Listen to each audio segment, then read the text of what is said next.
Hello বন্ধুরা, দেখো মাছ নিয়ে এসছে, কাটা মাছ।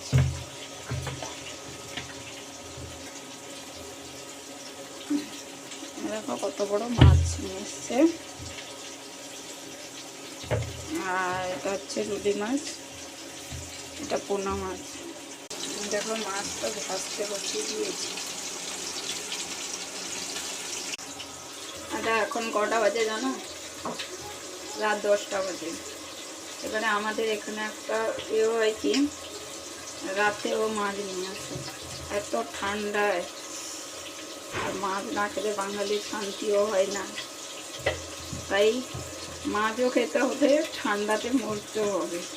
মাছ খেতে হলে ঠান্ডায় মরতে হবে বিদেশে। এখন হলো দেখো, এখানে যাই বাবু সকাল সকাল 10টার সময় ডিউটি যায়। সকালে তো কোথাও হয় না, আর বাকি সানডে দিনই ঘরে থাকে। জল বাবা।